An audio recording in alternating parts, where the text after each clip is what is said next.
I worked in the garden for the first 2 days. The weather was hot and sunny. I liked working with Mr. Duncan, and he was pleased with my work. "You are a good gardener," he said. "I've always liked gardening," I said, "but I'm studying at college to be a farmer." Sometimes I saw Greta Ross. She likes to be alone, I thought. Once or twice I saw Greta go out with her painting things. She went up on the hills or down to the beach. Mr. Duncan took me to the farm and I met Dan and Stella Parks. They were very friendly. "You can work on the farm for the next 3 days," said Dan Parks. "Mr. Duncan says you are a good gardener. Are you a good farmer too?" I smiled at him. "I am," I said. He smiled back. So I worked on the farm with Mr. and Mrs. Parks. They were nice people. I helped with the cows and the chickens and went up on the hills with Mr. Parks and his dog to look at the sheep. One afternoon I went out riding. Smoke was a big, lazy, friendly horse. I enjoyed riding and Smoke knew his way around the island very well. I learned new places to go to. I rode along the cliff top and then in between some trees. When we came out of the trees, I saw the house from the other side. I tried to find the window of my room. Which one was it?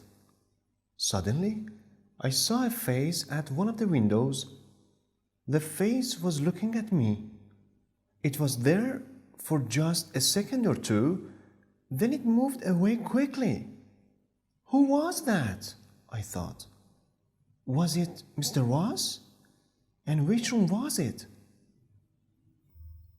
I didn't see my mother very much that first week. She worked all day and in the evenings.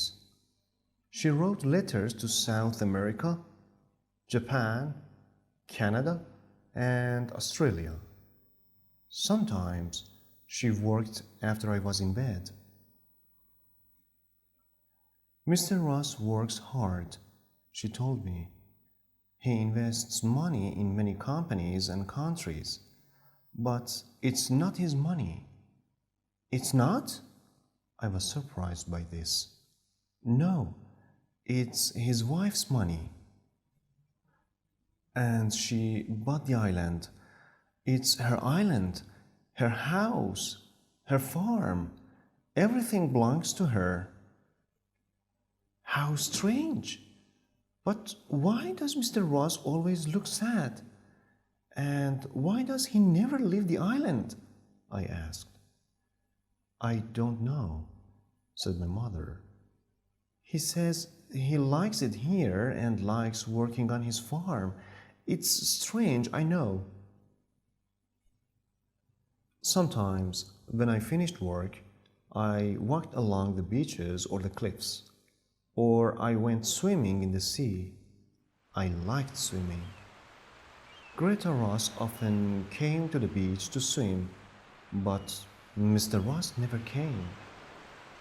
"Stay away from the rocks, Carol," Greta Ross told me. "They are very dangerous." "I will," I said. Sometimes I took my camera to the beach and took photographs of some of the boats that went by. I took photographs of the birds on the cliffs. There were other small islands near our island, and boats with tourists stopped at them. But no boats stopped at our island. They kept away from the dangerous rocks. Tony was right. The island did not have visitors. One day, I was walking back to the house. and had my camera with me. I stopped and looked at the big house. Mr. Duncan was working in the garden in front of it. At first, he didn't see me. I'm going to take a photograph of the house, I thought. The sun is in just the right place and it will make a good picture. I looked at the building through my camera and took the photograph. Mr. Ross was coming out of a door. He was in my picture too, and he looked angry. That's all right, I thought. It's still a good photograph. But Mr. Duncan was running across the grass. He came quickly up to me and said, "Give me your camera." He looked very worried. "What's wrong?"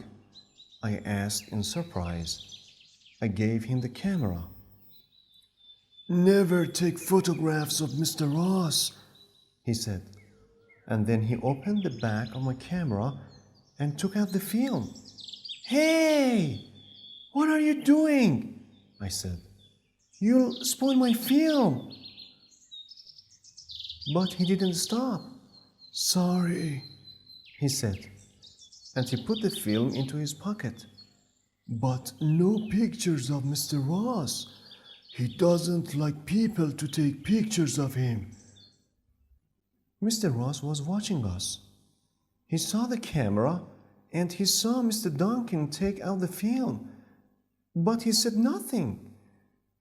Then he turned and went back into the house. Later, I told my mother about Mr. Duncan and the camera.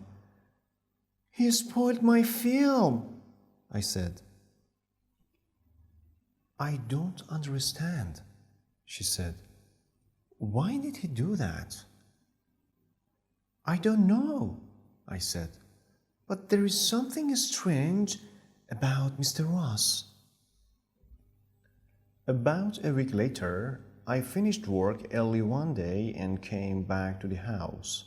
My mother was working in her small room next to Mr. Ross's office. Mrs. Duncan was in the kitchen. Greta Ross was painting in her room upstairs. I went to my room and began reading a book. I was sitting beside the window. After half an hour, I got tired of reading.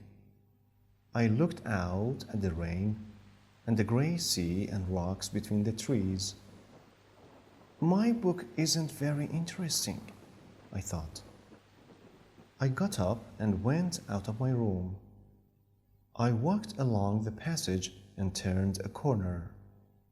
Then I saw the door at the end of the passage. There was a large plant in a plant pot outside the door. Where does that door go? I thought. I haven't seen it before. I remembered the face at the window in my first week on the island. Perhaps it is the door to that room, I thought. I walked along the door and turned the handle. The door didn't move. It was locked. "What are you doing?" said a voice behind me. I turned around quickly and saw Greta Ross. She looked angry. "That room is private," she said. I'm sorry," I said. "I didn't stay away from there," she told me. I told my mother about the locked door. "What's behind it?" I said. "Is it a secret?" "I don't know," said my mother. "It doesn't matter. Mr. Ross can have locked rooms if he wants them." "I think he does have secrets," I said. "There is something strange about him. There is something strange about this island. Somebody isn't telling us something important." My mother laughed. "Stop playing detective, Carol," she said.